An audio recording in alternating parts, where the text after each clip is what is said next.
Assalamualaikum warahmatullahi wabarakatuh.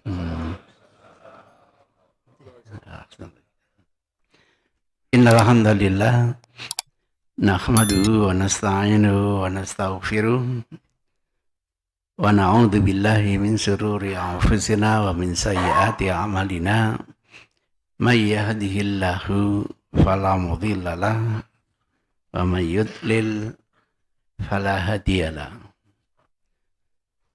Wa nusalli wa nusallim ala rasulil karim wa ala alihi wa sahabatihi wa man ihtada bihadihi ila yaumiddin, amma ba'du.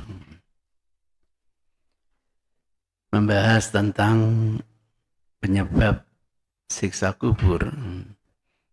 Tentu harus dimulai siksa kubur itu ada apa tidak, itu terlebih dahulu. Alhamdulillah diajak diskusi bedah buku dengan penyusun tak ada azab kubur. Maka kalau nanti sudah diyakini tak ada azab kubur, tentu tidak ada buku penyebab sebab apa? Kubur. Masya Allah, orangnya pintar, cerdas. Dalilnya itu selalu pakai Al-Quran. Kita diajak bicara bahwa siklus kehidupan kita ini sebenarnya bukan 4. Sejauh yang saya ketahui menurut Quran dan hadis hanya 4. Kita ini dimatikan 2 kali dan dihidupkan 2 kali. Mati pertama masih di rahim ibu, hidup pertama di alam dunia, mati yang kedua di alam kubur, hidup yang kedua di alam kekal akhirat. Tapi penyusun buku ini enggak. Ada 6.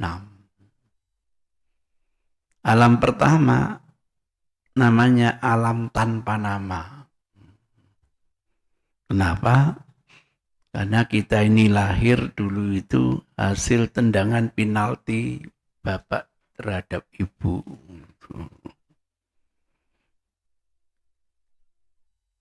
Bapak punya senjata namanya sperma, ibu punya pertahanan kiper namanya ovum. Ini kalau bapaknya ndak titis, gagal. Atau tembakannya kurang jos, gagal lagi gitu. Harus kayak Maradona gitu. Nah, dari mana asal usulnya sperma ovum itu? Ya dari makanan. Makanan nabati, makanan hewani. Semua yang kita konsumsi itu kan tidak lebih dari 2 itu. Makanan nabati jutaan. Makanan hewani jutaan. Yang suka sate dari apa? Kambing. Kambing adalah hewan. Yang suka soto dari apa? Tergantung. Soto ayam, hewan. Hewan bisa hidup karena makan nabati. Bebek makan dedak, dedak dari padi, padi adalah tumbuh-tumbuhan. Lah tumbuh-tumbuhan bisa hidup karena makan saripati bumi. Maka jujur kita ini sebenarnya anak cucunya saripati bumi. Menurut Al-Quran, walaqad khalaqnal insana min sulalatin min tin. Cuma dulu diterjemahkan oleh Rasul, insan itu Adam. Sehingga sering diterjemahkan, sungguh Adam ini kami ciptakan dari tanah liat. Terkait perkembangan budaya keilmuan, sekarang muncul hermeneutik Al-Quran. Kalau yang dimaksudkan hanya Adam, kenapa Allah tidak berfirman walaqad khalaqna Adam? Nah, inilah kearifan lokal zaman Rasul dulu, keilmuannya tidak seperti kita. Ternyata bukan hanya Adam yang tercipta dari sari babi bumi, kita pun tercipta dari sari babi bumi. Allahu Akbar. Itu alam tanpa nama. Masuk yang kedua, alam penciptaan. Dalam rahim ibu. Alam yang ketiga, diberi roh kita. Jadi alam kehidupan dunia. Alam yang keempat, dimatikan kita. Hidup di alam barzah. Alam yang kelima, dibangkitkan kita besok di hari akhirat. Alam yang keenam, alam menghilang. Kita ternyata tidak kekal. Sehingga ada 6 step tahapan siklus kehidupan manusia. Nah, pada alam penciptaan tidak ada taklif, beban benar.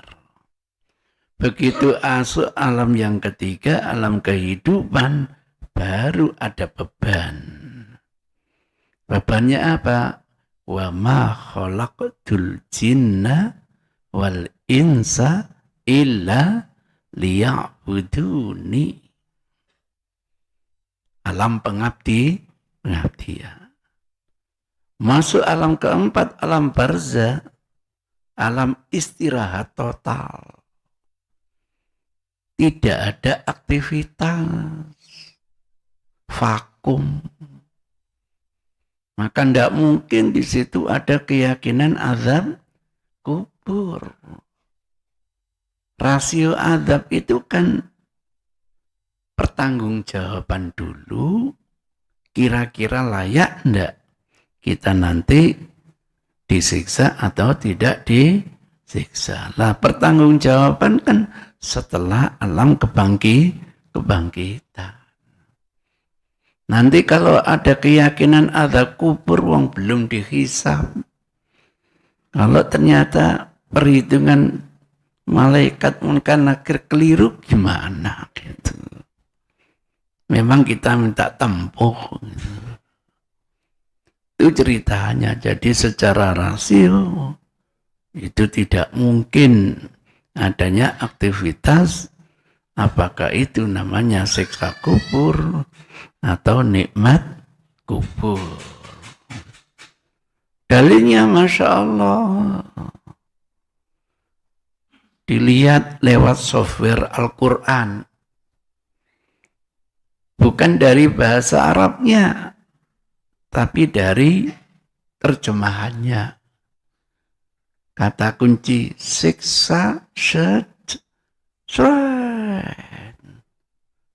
Berapa itu? Satu pun tidak ada siksa kubur. Ganti terjemahan azab. Banyak sekali azab. Satu pun tidak ada azab kubur. Ganti kata kunci kubur. Satu pun tidak ada siksa kubur atau azab kubur. Padahal kata kubur banyak dalam Quran. Alhaakumut takasur hatta zurtumul maqabir. Misalnya, kesuwen kata kunci siksa kubur nihil. Azab kubur nihil. Oh kalau gitu ini mempertajam analisa, tak ada azab kubur. Itu ceritanya, Masya Allah. Ada komentar dari Ustaz Zainuddin? Ada. Gitu. Dari bab pertama sampai bab terakhir tadi kok saya tidak baca hadis ya. Hanya ayat apa? Quran. Ditunjukkan buku di Stabilo. Bagaimana kita percaya kepada hadis? Hadis itu baru dikodifikasi, dihimpun 200 tahun pasca wafatnya Rasul. Diajak berpikir ilmiah. Mana mungkin ucapan kita hari ini terdokumentasi setelah 200 tahun. 4 generasi. Yang notabene pada waktu itu belum ada laptop, belum ada pulpen. Tulis menulis masih di pelepah kurma, di kulit, di tulang. Musma'ul. Ini irrasional. Nah kalau kita belajar hadis di barat ya gini nih doktrinnya. Mungkin kita tidak ke barat, tapi bukunya orang barat kita pelajari. Waduhai. Nah orang barat untuk mensosialisasikan pikiran ini, nah, orang-orang timur diundang, dibiayai, Masya Allah. Biar nanti menerjemahkan buku mereka. Waktu saya kuliah di Timur Tengah saja, 1 bulan saya dapat beasiswa kira-kira ya 4 jutaan waktu itu. Di waktu yang sama, teman saya yang di McGill University itu senilai 50 juta per bulan. Besar mana kira-kira? Besar McGill University. Leiden University, Perth University. Ya. Kira-kira kita diundang ke sana ada sponsornya enggak? Gitu. Ada motivasinya enggak? Saya yakin ada udang di balik rempeyek. Gitu. Enggak mungkin lah. Maka saya bersyukur ketika dilepas oleh Pak Yai, dinasihati, berbahagialah kamu belajar Islam di negeri Islam. Baru ngerti saya. Kalau saya belajar Islam di negeri non-Islam, mungkin ya seperti ini ilmu yang saya temukan. Jadi panjenengan ini ingkar hadis? Enggak. Ingkar hadis itu kalau hadisnya ada baru diingkari. Hadisnya gak ono. Kok diingkari? Berarti mbahnya ingkar sunnah. Ya sudah. Kalau gitu diskusinya ndak perlu pakai hadis. Gitu. Lah orang gak mau hadis kok diskusi pakai hadis. Padahal ketika beliau memaparkan, saya sedang mencari hadis-hadis tentang ada kubur, ketemu 134 hadis. Gitu. Nah karena teman diskusi tidak mau pakai hadis, ya sudah, tidak usah disampaikan. Kalau gitu, diskusinya hanya dengan Quran saja. Begitu, Pak. Enak kalau diskusi kacamatanya sama. Nah temannya nggak pakai hadis, yang satu pakai hadis ya. Lakum dinukum waliyadin. Oke, sekarang diskusinya tidak pakai Quran, tidak pakai hadis, tapi hanya menggunakan Quran. Bangun pola pikir dulu. Mau ndak istimbat hukum Quran itu bukan hanya yang tersurat, tetapi juga yang tersirat. Saya menggunakan istilah mafhum. Ndak paham. Masya Allah. Masya Allah. Ahli fatwa tapi ndak ngerti mafhum. Saya contohkan misalnya hadis. Bahwa zakat fitrah itu kata Rasul diperuntukkan orang miskin. Tidak ada di dalam teks yang tersurat kata-kata fakir. Zakatul fitri tu'matan lil masakin. Secara tertulis tidak ada kata fakir. Pertanyaannya, kalau orang miskin itu berhak, orang fakir berhak enggak? Lebih berhak. Karena kondisi fakir lebih parah dari kondisi miskin. Itu namanya mafhum. Oh ya, setuju. Oke. Jadi kalau tadi hanya yang tersirat, enggak ketemu gitu. Maka menggunakan mafhum. Tolong dibuka bab pertama tadi kok ada hadisnya ya.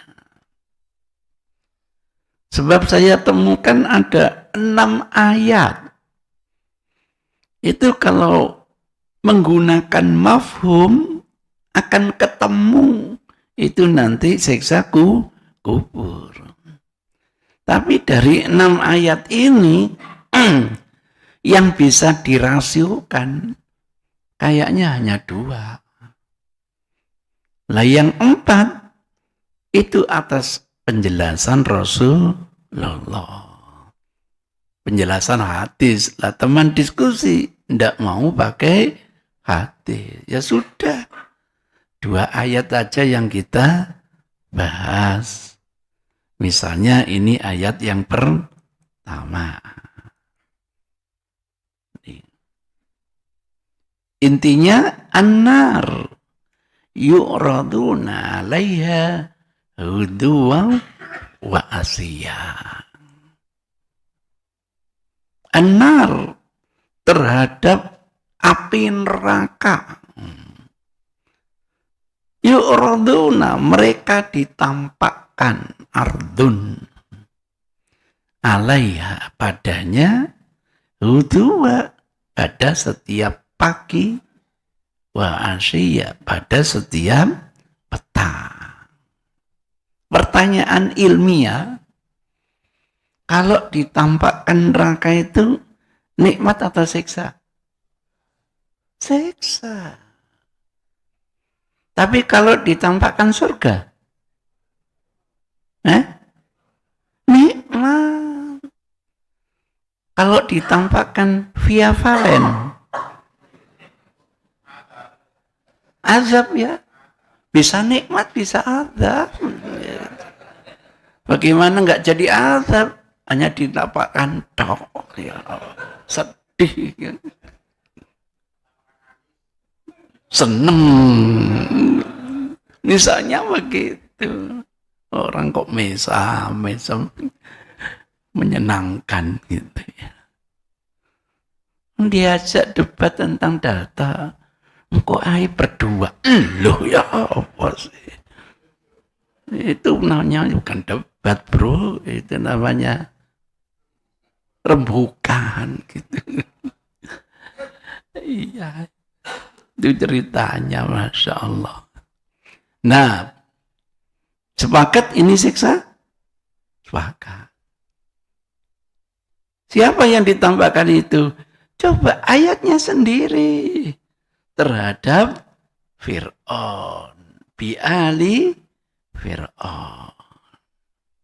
Ya tentunya bukan hanya Fir'aun. Semua orang yang karakternya seperti Fir'aun. Jangan-jangan Bapak Kades kita sama gitu. Jangan-jangan gitu. Itu ceritanya. Sekarang dikirim lagi. Kalau sudah kita yakin ini siksa, terjadinya di mana? Di dunia atau di akhirat? Diajak mikir. Ini namanya model pemberdayaan. Mumpung berhadapan dengan orang pintar, kepintarannya dimanfaatkan. Itu yang saya katakan dulu, ini pengaruh saya dulu sebagai pelatih karate. Membunuh orang, tidak usah pakai tenaga. Biarkan pakai tenaga dia sendiri. Dia cudang, tinggal telak, des, mati. Udah. Ngapain mengeluarkan tenaga gitu. Itu cara diskusi yang lebih efektif. Ayo, siksa ini kira-kira di dunia atau di akhirat? Mikir. Di dunia, tidak mungkin lah. Hanya dengan mukjizat orang bisa ditampakkan dunia akhiratnya dengan wahyu. Maka Rasul bisa cerita ihwal surga, ihwal neraka. Kalau Fir'aun dapat wahyu, berarti Fir'aun apa? Nabi lah, tidak mungkin. Kalau nggak mungkin di dunia, mungkin di akhirat, tidak mungkin juga. Besok di akhirat bukan ditampakkan, dicerongkokkan gitu. Iya, ayatnya yang bilang sendiri.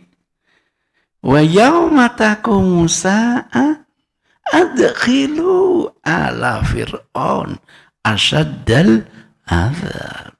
Besok di hari kiamatnya tidak ditampakkan lagi, cerongkokkan ke dalam api neraka. Apa bahasa Indonesia cerongkokkan itu? Ya cerongkokkan sudah masuk bahasa Indonesia sudah.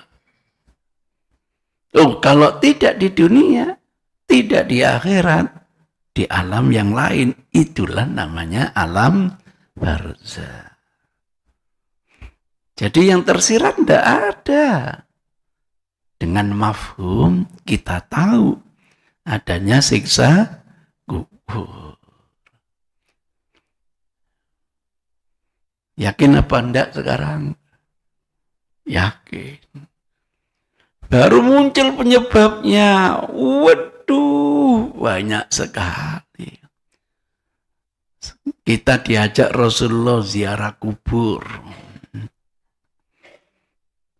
Begitu sampai di ziarah kubur ada 2 makam ditunjuk oleh Rasul. Tuh ditunjuk oleh Rasul. Terkejut kita ketika Rasul dahulu, wa ma yu'adzabani illa fis saghir walakin indallahi kabir. Ketahuilah wahai teman-temanku, umatku, tidaklah kedua penghuni makam ini sedang disiksa kecuali dalam masalah yang kecil menurut kita, tapi besar di hadapan Allah Subhanahu wa Ta'ala. Keluarga 2 makam ini menangis. Tidak usah jauh-jauh, andaikan saya punya ilmu dari Allah, ilmu gaib dari Allah, wahyu dari Allah, panjenengan saya ajak ziarah kubur, saya tunjuk 2 makam, ternyata 2 makam itu makam bapak panjenengan, gitu. Saudara panjenengan. Saya bilang, kedua penghuni makam ini sedang disiksa. Nangis enggak sampean? Nangis. Itu ceritanya. Lah Anas salah paham. Salah pahamnya meriwayatkan redaksinya beda. Bedanya apa? Mayit itu kalau ditangisi akan disiksa gitu loh. Biasa manusia salah paham itu biasa. Kalau redaksi Anas ini benar, ya Allah, enaknya yang namanya ibu-ibunya anak-anak. Ya Allah. Kalau meninggal dunia, tidak pernah ditangisi oleh bapaknya anak-anak. Kalau ibunya anak-anak, bapaknya anak-anak nangis, perlu dicurigai. Gitu. Jangan-jangan diracun oleh bapaknya anak-anak. Gitu. Kasihan bapaknya anak-anak. Kalau meninggal dunia, kira-kira ditangisi enggak oleh ibunya anak-anak? Aja coba nggak nangis sampean. Nggak nangis, perlu dicurigai.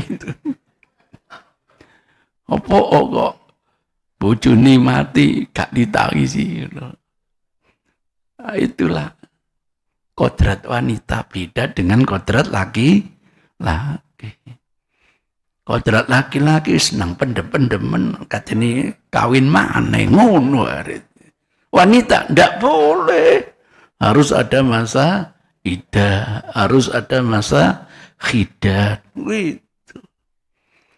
Laki beda. Maka tolong jangan menuntut kesetaraan gender secara mutlak, jangan. Nanti kalau kodrat laki-laki sama, bolehlah menuntut kesetaraan apa? Gender. Sekarang kan orang pintar selalu mengeneralisir kesetaraan gender. Nanti kalau gitu terus saya nasihati, hei, masuk WC, lihat dulu gambarnya. Sama. Sekarang gambarnya sama ya Pak.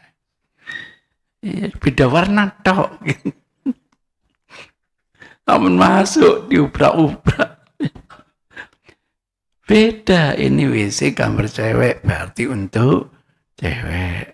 Nah gambar cowok berarti untuk cowok. Jangan salah kamar gitu. Mentang-mentang kesetaraan apa? Bukan gitu Ustaz. Iya maksudnya khirfah. Khirfah itu misalnya laki-laki jadi dokter, perempuan apa salahnya ikut jadi dokter. Nah, kalau itu bukan urusan Rasul gitu. Itu ceritanya begitu. Masya Allah.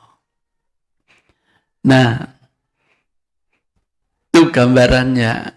Jadi hadisnya sahih, validitasnya perlu diuji. Akurasi pemaknaan. Baru bisa kalau teksnya diambil secara tuntas. Sejak awal sampai akhir. Jadi siksa ini tidak mungkin di dunia. Karena dengan tahu orang pasti dengan wahyu. Fir'aun tidak mungkin dapat wahyu. Di akhirat tidak mungkin. Karena nanti bukan ditunjukkan tapi dimasukkan. Summa ini. Wa yauma. Pada hari kiamat akan dimasukkan ke dalam neraka. Nah, setelah itu para sahabat penasaran. Gitu. Kok bisa disiksa ya Rasul? Kenapa? Gitu. Masalah kecil seperti apa? Satu, yamsi bin namimah. Orang ini kalau sudah jalan-jalan selalu saja membawa namimah, suka membicarakan orang lain. Lah membicarakan orang lain itu apa salahnya? Ya ndak salah, tapi konotasi namimah nanti jadi jelek gitu. Misalnya ada orang yang membicarakan kebaikan kita terus saja. Baik atau buruk? Kelihatannya baik. Tapi itu jadi musibah.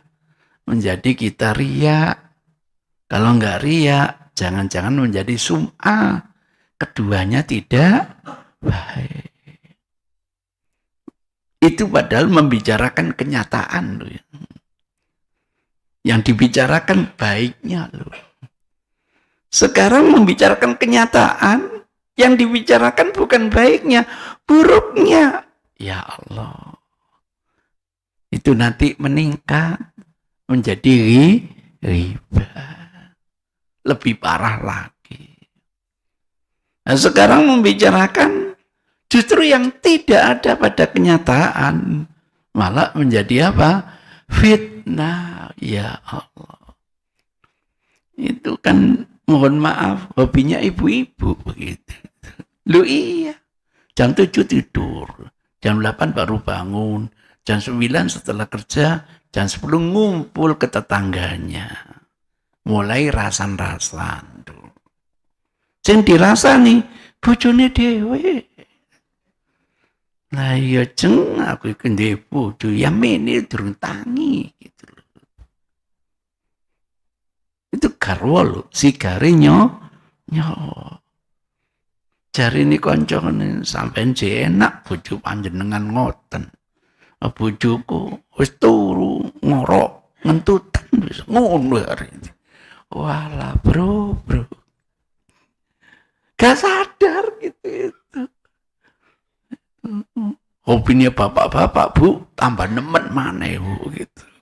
Kalau sudah ngerasani, wah di WA itu ngerasani terus. Itu ceritanya. Masya Allah. Yang kedua, lam yastatir min bauli.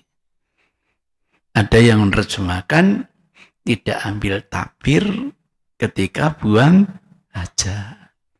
Maka etikanya Rasul itu kalau ingin buang hajat menjauh dari keramaian.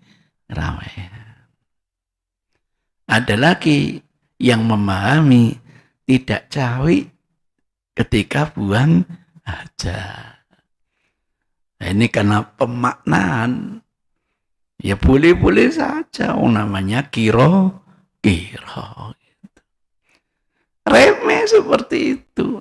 Tapi justru itu nanti adzabil kubur. Yang paling banyak mendatangkan apa? Siksa kubur. Terkejut lagi kita.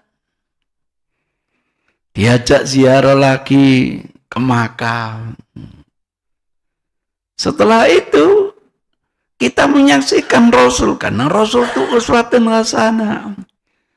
Nah kok Rasul itu qomat, kamit, ngomong, diskusi, dialog dengan penghuni makam. Qolibu Badrin. Qolib itu sumur tua yang ada di Badar. Qomat, kamit, ngomong, namanya dialog. Dalam istilah ulama hadis, hiwar. Diskusi Rasul dengan penghuni makam Badar. Qolibu Badar. Kalau dialog itu satu arah atau dua arah? Dua arah. Rasul tanya, hal wajadtum ma wa'ada rabbukum haqqan? Wahai penghuni makam Badar, Qolibu Badar, apakah kalian saat ini sudah mendapatkan janji siksa dengan hak dari Tuhan kalian? Itu pertanyaan Rasul. Jawabannya, bala. Qad wajadna ma wa'ada rabbuna haqqan. Benar. Saat ini kami sudah mendapatkan siksa yang dijanjikan dari Tuhan kami. Kalau gitu siksa kubur ada apa tidak? Ada. Ini mempertajam adanya siksa kubur. Nah kalau terjadi dialog dua arah, Kalau gitu mayit itu mendengar atau tidak? Kalau terjadi diskusi dua arah, mayit ini mendengar atau tidak? Mendengar. Bukan hanya mendengar, faham. Faham. Karena faham, nanti kalau saya meninggal dunia, sampai datang ke makam saya. Ya Syekh Zainuddin, ya Syekh Zainuddin, ono apa? Gitu. Bagaimana caranya biar usaha saya itu berhasil? Itu gampang gitu. Nah ya gimana saya? Tulisan ayat kursi uwel-uwelen mari ngono laminatingen centel nong gitu. Mulai jaluk tolong Pak Yai nuliskan ayat kursi diuwel-uwel dilaminasi centel nong. Laris apa tidak? Laris. Kalau nggak percaya sampai praktekkan. Jadi setan yang lewat toko sampean itu dingono nang sampean itu. Tawar, pinten niki 10.000 dibayar 100.000 sampean. Loh, tasik susu gak apa-apa. Tahun ngarep iso hajian sampean. Gak percaya, sampean coba gitu. Cinta ditolak, dukun bertindak itu. Jadi kawin enggak? Pandangan wanita itu akhirnya dibalik. Tiba sing beraku wenjene orang hebat gitu. Bareng kawin temenan dibuka aibnya. Masya Allah. Rumput tetangga lebih hijau ternyata, kurang ajar gitu. Setan itu seperti itu, maka setan selalu memberikan kenyataan. Datang ke makam saya, Syekh Zainuddin, apa? Nanti malam yang nomor berapa keluar? Wedhus 35. Sampai tomboki, oleh apa tidak? Dapat apa tidak? Kalau nggak dapat, gagal. Langsung dia telepon ke Singapura. Aja ditokno ndase, buntute seneng iki gitu. Metu buntute, waduh. Oleh. Bisa dibelikan apa? Belakangnya ditulis, 35 dus gitu. Tak takok, apa maksudnya? 35 dus itu. Nomor wedhus 35 ditomboki oleh. Walah. Makanya apal aku. Bandeng nomor 1. Itu cerita. Kalau sampai ndak oleh, gagal. Itu maka itu setan. Oleh-oleh diskusi dengan Syekh Zainuddin. Pemane Jumat lagi, wah Syekh Zainuddin seneng. Dan nanti sampai njaluk aku sampai apa? Kompensasinya sampai kayak apa aku?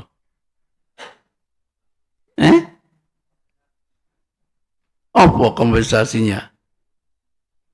Sama kayak hadiah apa? Sembelih PT. Wis karep aku. Sembelih kan unta. Gak sok mangan. Wis kirim Al-Fatihah aja. Seneng saya. Kasih saya hadiah apa? Al-Fatihah aja. Masya Allah. Padahal ini inti daripada kesirikan. Tidak sadar kita. Dulu waktu kita zaman Nabi Nuh, kita ini kayak terjadi yang namanya di Porong, kena lapindo, itu semburat masyarakatnya.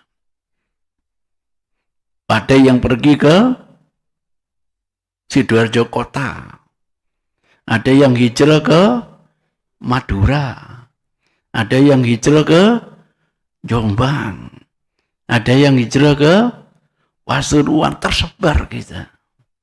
Oleh Nabi Nuh dikirim kader-kadernya. Ke Madura dikirim Abayai Khalil. Ke Pasuruan dikirim siapa? Abah Hamid. Iya. Ke Jombang dikirim Abah Gus Dur. Sidoarjo kota Abah Zainuddin. Masyarakat Sidoarjo kota, akhirnya apa yang terjadi? Saya wafat. Setan datang. Hai masyarakat Sidoarjo, dengar ya firman Allah. Wala tahsabanna alladzina qutilu fi sabilillahi amwat bal ahya kayak eko, tapi nggak dilanjutkan. Ini cara iblis ini. Yang diikuti Yahudi, yu'minuna bi ba'dil kitab wa yakfuruna bi ba'dil. Jadi masyarakat Sidoarjo diguyubi. Jangan dikira saya Zainuddin itu sudah bangkai mati. Enggak. Masih hidup. Masih hidup. Masih hidup. Enggak dilanjutkan. Mestinya kan ahyaun inda rabbihim, dilanjutkan yurzakun. Harus gitu mestinya. Karena dipotong masih hidup. Nih gawe no patung profil Zainuddin.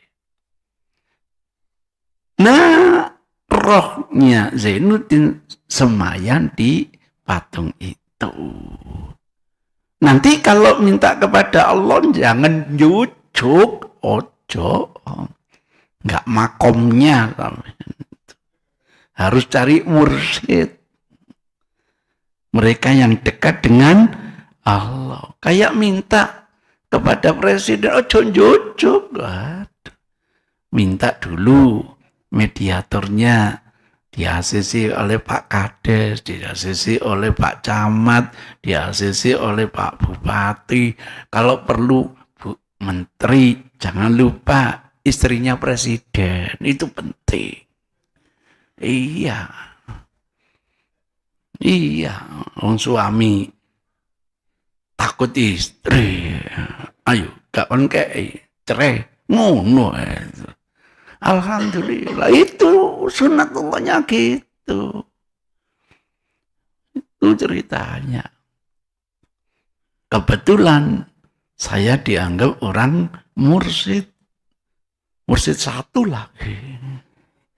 Dekat dengan Allah. Itu yang saya lakukan ketika saya datang ke patung Yesus, ono opo. Sing bilang ono opo sapa?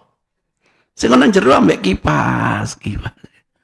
Tadi pagi saya membunuh teman saya, dosa besar. Untuk itu saya datang mohon disampaikan kepada Bapak biar diampuni. Atas nama Bapak tak ampuni dosamu, alhamdulillah. Nang di mantu delok entari PC gitu loh. Dosa membunuh orang itu, waduh, itu nggak boleh pakai rupiah, dolar gitu. Ini karena besar ya, tolong ya, hati-hati loh ya. Jangan sampai ketahuan KPK gitu. Mati aku engkau. Ya apa carane? Biar nggak ketemu KPK. Ya apa carane? Engko tak dudukno sampeyan. Carane oleh duit gak ketemu KPK. Gitu. Ya saya Zainuddin, ya saya Zainuddin. Ono apa? Sampaikan maksud saya kepada Allah. Maksudmu apa? Nah, cari namanya mediator. Kepada siapa? Mursyid. Orang yang dianggap dekat dengan Allah. Lah dulu nama tokoh kita Profesor Dr. Kiai Haji Hubal, Profesor Dr. Kiai Haji Manat, Uzza. Itu tokoh-tokoh kita. Ya Uzza, ya Uzza. Tolong sampaikan maksud saya kepada Allah. Gitu, Pak. Itu awal kesyirikan anak cucu Adam. Sebelum Nabi Nuh nggak pernah terjadi seperti ini. Zaman kita hidup, zaman Nabi Adam, nggak ada kasus seperti ini. Ganti zaman Nabi Idris, nggak pernah terjadi seperti ini. Baru terjadi zaman Nabi Nuh. Karena perjuangan Nuh itu menghadapi kesyirikan, maka Nabi Nuh lah yang mendapat predikat ulul azmi yang pertama. Dalam bahasa hadis, awwalur rusuli, rasul yang pertama. Maksudnya ulul azmi yang pertama. Yang kedua siapa? Ibrahim. Karena apa? Atasannya ini sumber daripada kesyirikan. Pembuat yang namanya patung. Ya Allah.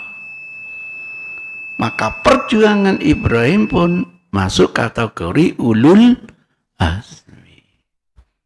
Yang ketiga siapa? Musa. Baru kali ini ada manusia mengkultuskan diri sebagai Tuhan. Maka perjuangannya masuk ulul azmi. Yang keempat, Isa. Kok dirinya dikultuskan sebagai anak Tuhan?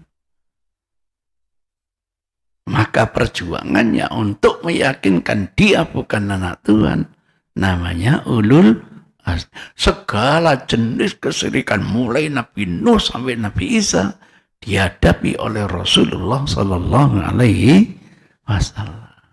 Yang manusia tauhid ketika zaman Nabi Musa alaihi salam dihadapi oleh Rasulullah Sallallahu Alaihi Wasallam.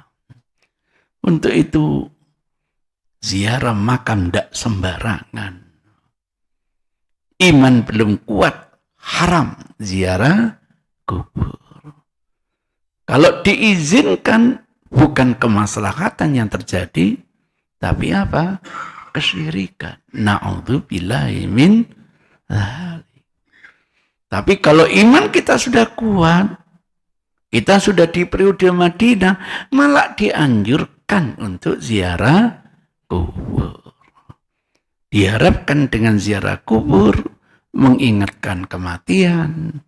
Diharapkan dengan kubur menambah kebaikan.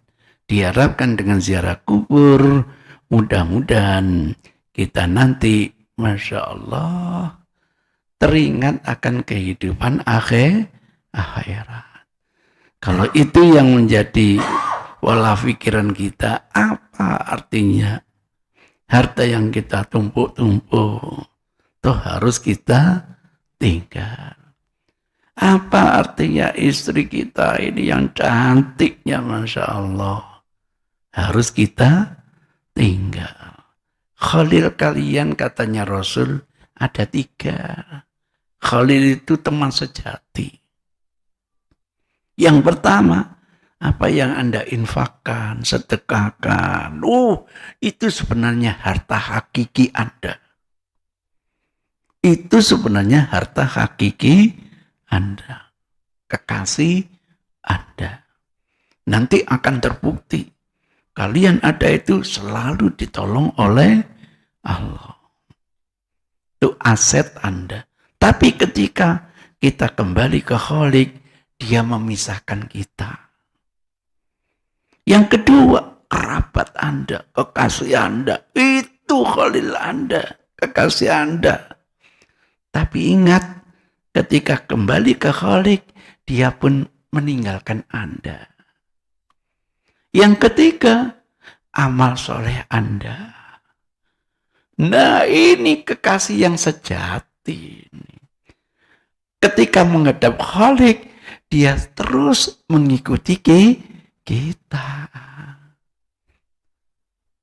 Maka ketika kita sudah dimakamkan, kata Rasul, diikuti 3 hal. Hartamu mengikuti kamu, kolegamu mengikuti kamu, amalanmu mengikuti kamu. Yang punya mercy, hartanya mengantarkan jenazahnya. Yang punya Rolls Royce-nya mengantarkan jenazahnya. Yang punya bulldognya mengantarkan jenazahnya. Habis dimakam, balik.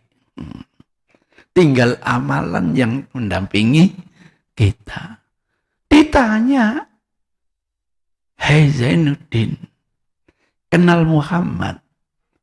Amalannya jawab, "Iya, saya kenal Muhammad, saya ikuti. Fayu'radu alil jannah." Tuh surga kamu nanti. Nikmat atau siksa? Nikmat. Wa amal murtabu munafiki mulhid. Orang munafik, orang kafir. Amalnya ditanya, kenal enggak kamu Muhammad? Jawabannya menarik. Muhammad itu katanya saya dengar Allah katanya. Fayu'radu alain nar. Tuh neraka kamu. Nikmat atau siksa? Itulah yang namanya fitnah kubur. Pertanyaan kubur. Kita doakan, kata Rasul, yusabbitullah. Mudah-mudahan Allah memberikan kekokohan. Bilqauli sabit. Dengan jawaban yang mantap. Ditanya, kenal Muhammad? Kenal. Aku ikuti jejaknya. Waduh, dijamin masuk surga. Bukan mulutnya yang menjawab. Yauma nakhtimu ala afwahihim. Wa tukallimuna aydihim. Wa tashhadu arjuluhum bima kanu yaksibun. Kasabnya itu, amalnya itu yang akan menjawab. Akan tidak mungkin sudah wafat masih diajari aja. Tidak mungkin gara-gara hadis palsu. Utlubul ilma minal mahdi ilal lahdi. Carilah ilmu dari ayunan sampai ke liang lahat. Sudah liang lahat masih pembelajaran. Engkau ditakoni Tuhanmu siapa? Jawaban Allah. Nggih Mbak Mudin. Gitu. Nek ditakoni ngono, nabimu sapa Muhammad? Nggih gitu. Agamamu apa? Islam. Nggih gitu. Wis kitamu apa? Quran ya? Nggih. Wis tak tinggal. Ditekani Jibril itu nanti kalau malaikat munkar nakir. Din, siapa Tuhanmu?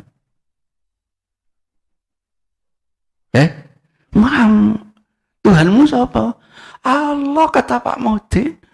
Ya habis kita dihajar bisa-bisa nanti. Teriak saya. Saya kan sudah menjawab pertanyaanmu dengan baik dan benar. Iya, kamu bisa jawab dapat bocoran.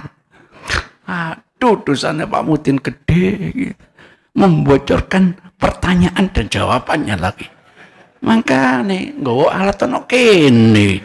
Oh. Telinga air. Aku eling Imam Masjidil Haram selalu ada ininya, Pak. Keliru, mesti eling, Pak, gitu. Pinter aja nih gitu. Itu ceritanya. Mudah-mudahan amal kita bisa menjawab. Akhirnya kita mendapatkan nikmat kubur jauh dari siksaan kubur. Billahi hidayah wa taufik.